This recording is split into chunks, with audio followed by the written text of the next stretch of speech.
아멘. 오늘 우리에게 주시는 하나님의 말씀은 시편 8편 1절부터 9절입니다.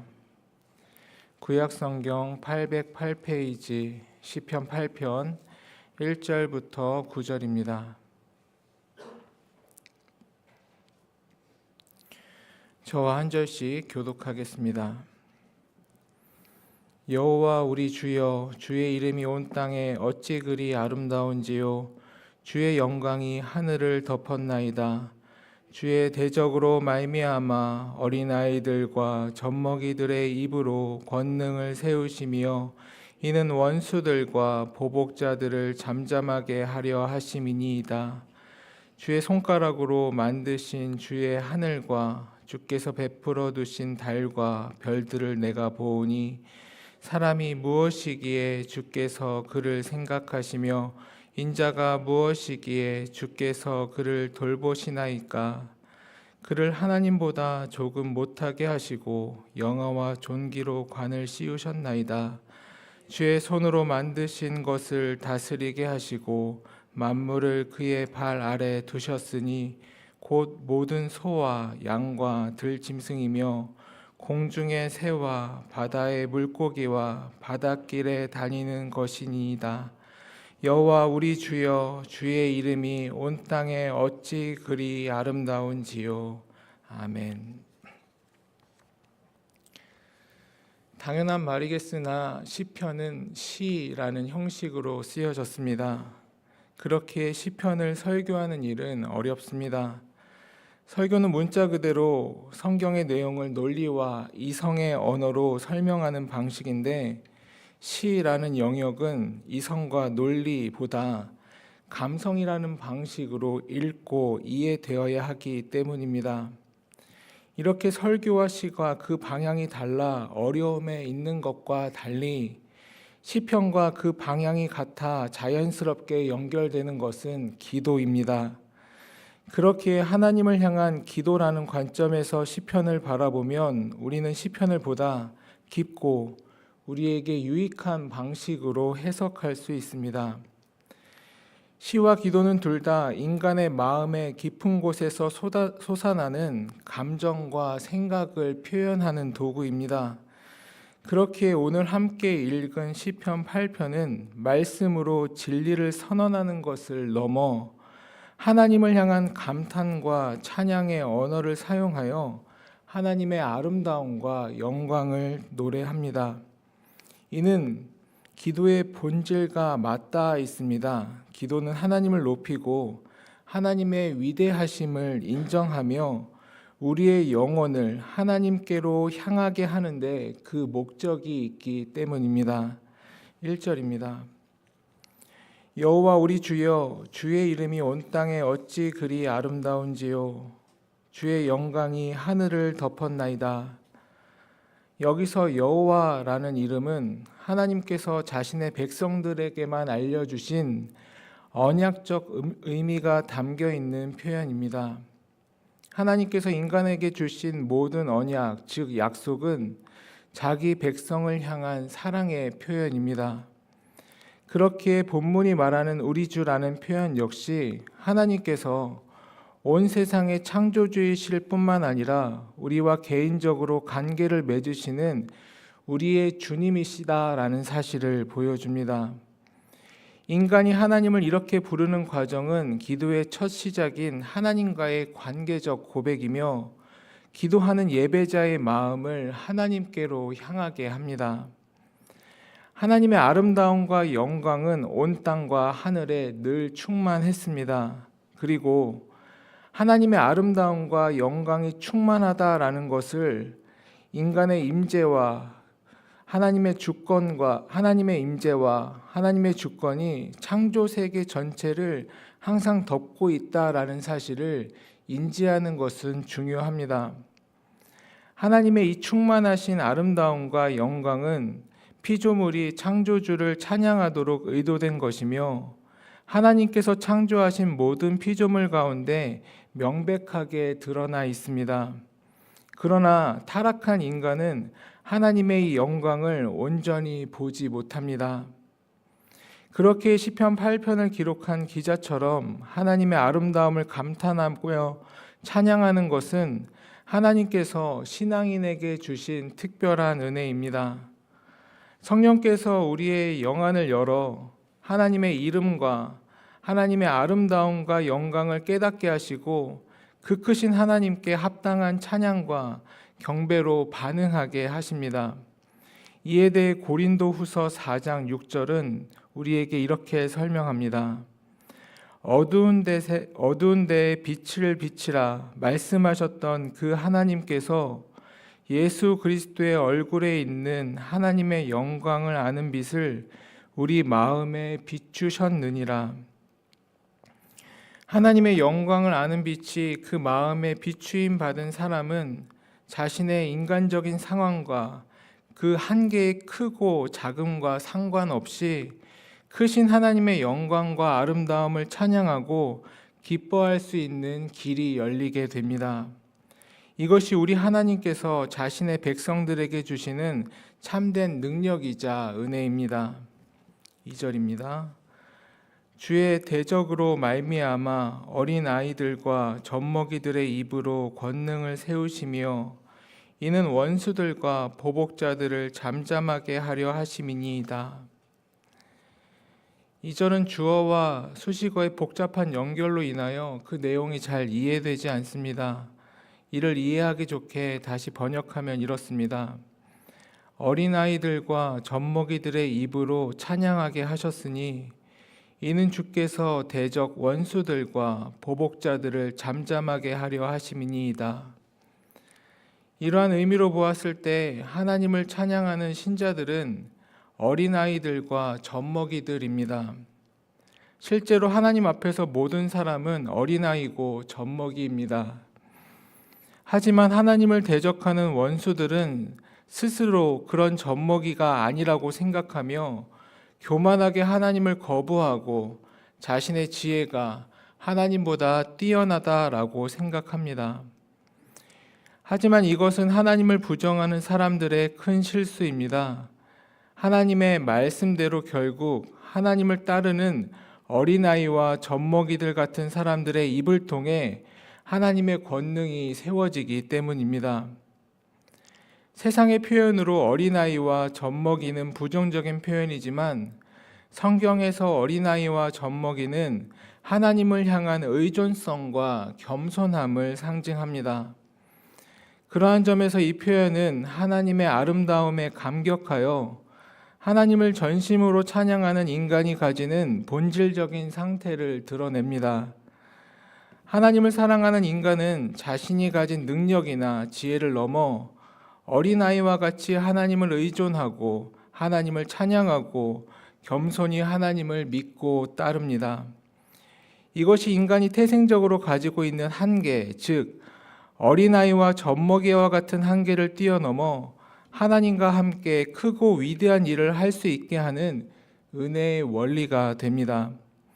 3절입니다.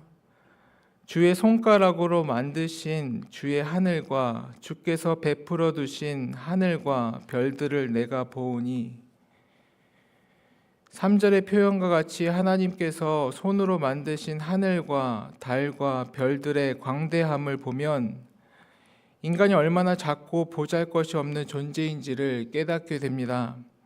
이는 비단 신앙인들만의 고백이 아닙니다. 칼 세이건은 그의 책 창백한 푸른 점에서 이렇게 말합니다. 우리는 한 점에 지나지 않는 작은 별 위에 살고 있습니다. 그 점은 광막한 우주라는 무대 위에 존재하며 그곳에서 우리의 역사의 모든 사건들이 일어났습니다. 우리 행성은 우주의 광대함 속에서 먼지처럼 보잘것없는 존재입니다. 그러나 그 작은 점은 우리가 사랑하는 모든 것이 있는 곳입니다. 이처럼 우주라는 관점에서 보았을 때 지구는 작고 먼지와 같이 보잘것없는 것에 불과한데 그 작은 점 속의 인간과 그 모든 것을 우리 하나님께서는 십자가의 크기만큼 끔찍이도 사랑하십니다.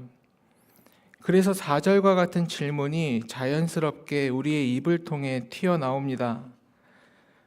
4절입니다. 사람이 무엇이기에 주께서 그를 생각하시며 인자가 무엇이기에 주께서 그를 돌보시나이까. 여기서 하나님께서 사람을 생각하시고 돌보신다는 것은 연약한 인간이 단지 생존하는 데 그치지 않고 하나님께서 맡기신 사명과 그 역할을 감당하도록 은혜를 베푸신다라는 의미를 담고 있습니다. 이는 사람이 자신의 한계를 뛰어넘는 위대한 일을 할 수 있는 기반이 됩니다. 우리는 하나님을 통해서만 인간이기에 꿈꾸는 그 마음속의 깊은 갈망을 해결할 수 있게 됩니다.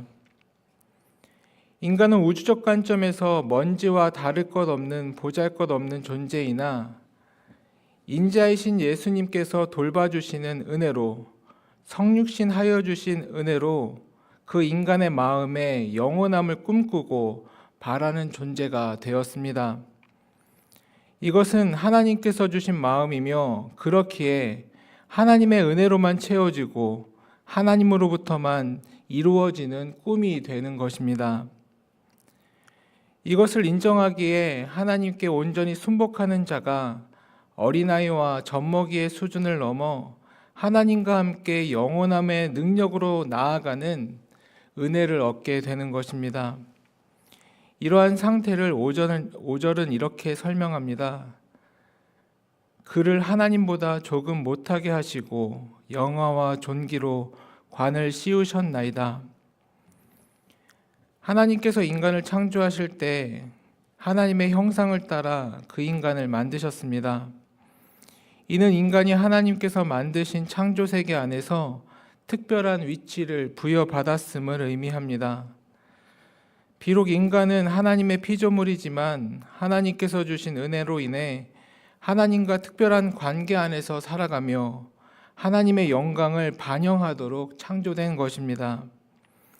그렇게 인간은 본래 연약하고 부족한 존재이지만 하나님께서 영어와 존귀, 즉 하나님의 형상을 허락하심으로써 피조물 가운데 특별한 위치를 차지하게 됩니다. 이 존귀는 인간 스스로의 능력에서 비롯된 것이 아니라 전적으로 하나님의 은혜와 섭리에서 나온 것입니다. 따라서 하나님께서 인간에게 영어와 존귀의 관을 씌워주셨다라는 것은 단지 인간을 높이기 위함이 아니라 인간이 하나님과 함께 창조 세계를 다스리며 하나님의 뜻을 이 땅에서 이루도록 부르셨음을 의미합니다. 인간은 하나님을 의지하며 그 말씀에 순복할 때 처음 이 본래의 사명을 감당할 수 있습니다. 인간은 그 본래의 사명의 자리에서 참된 위로와 참된 평안을 누리게 됩니다. 6절부터 8절입니다. 주의 손으로 만드신 것을 다스리게 하시고 만물을 그의 발 아래 두셨으니 곧 모든 소와 양과 들 짐승이며 공중의 새와 바다의 물고기와 바닷길에 다니는 것이니이다. 인간에게 하나님께서 창조하신 세계를 다스리게 하신 주체는 우리 하나님이십니다.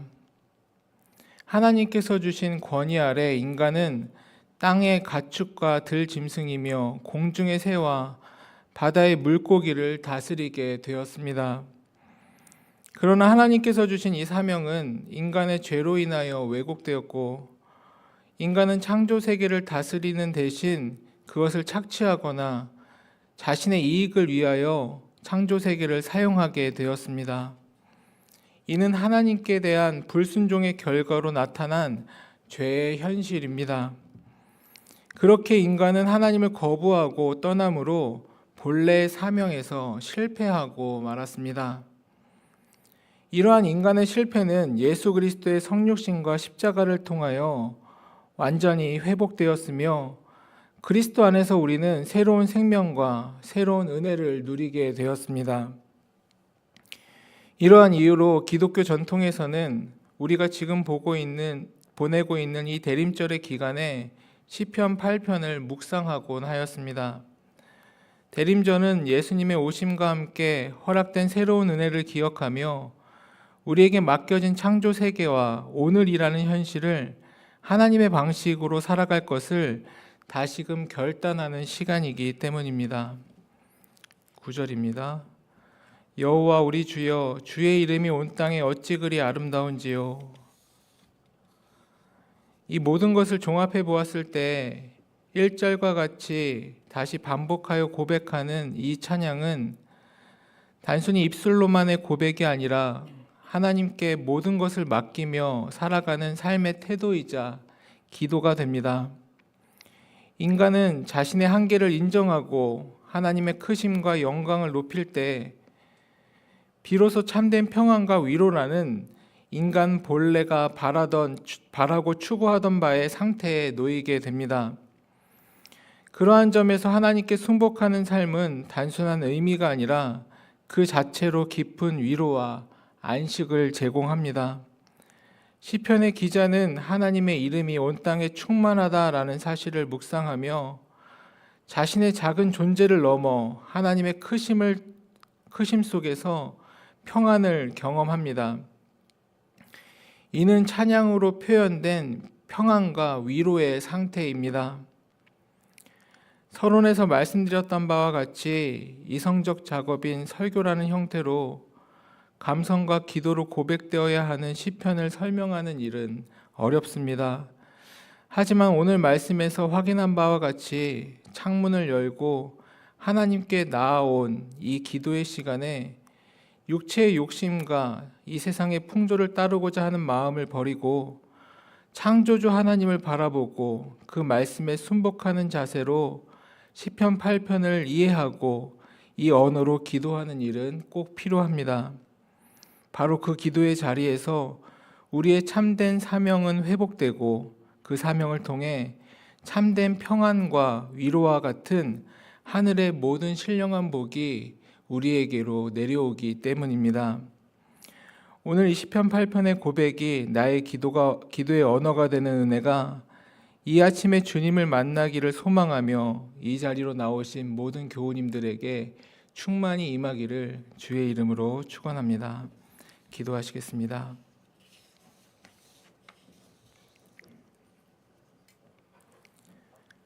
사랑과 은혜가 풍성하신 하나님 아버지, 오늘 시편 8편의 말씀을 통해 우리를 창조하시고 우리에게 영화와 존귀로 관을 씌우신 하나님의 크신 사랑을 깨닫게 하여 주심에 감사합니다. 우리가 하나님의 영광과 이름의 아름다움을 온전히 찬양하지 못하고 하나님의 뜻을 따르기보다 우리의 욕심을 따라 살았던 죄를 고백합니다. 하나님, 우리를 용서하여 주옵시고 우리의 눈을 열어 하나님의 아름다움과 영광을 바라보고 날마다 깨달아 알게 하여 주시옵소서. 주님, 우리를 어린아이와 젖먹이 같은 존재로 부르시고 우리의 입술의 찬양을 통해 하나님의 권능을 세우심을 감사드립니다. 우리가 연약하고 부족하더라도 오직 하나님의 은혜를 의지하여 순전한 마음으로 하나님을 따르는 삶 살게 하여 주옵소서. 하나님께서 손으로 만드신 하늘과 달과 별의 광대함을 볼 때 우리가 얼마나 작은 존재인지를 다시금 깨닫습니다. 이 대림절 기간 동안 예수님을 통해 주어진 새로운 생명의 은혜를 더욱 깊이 묵상하게 하여 주옵시고 우리의 삶의 모든 영역에서 하나님 말씀의 방식으로 통치하며 살아갈 수 있도록 인도하여 주옵소서. 예수님의 이름으로 기도드립니다. 아멘.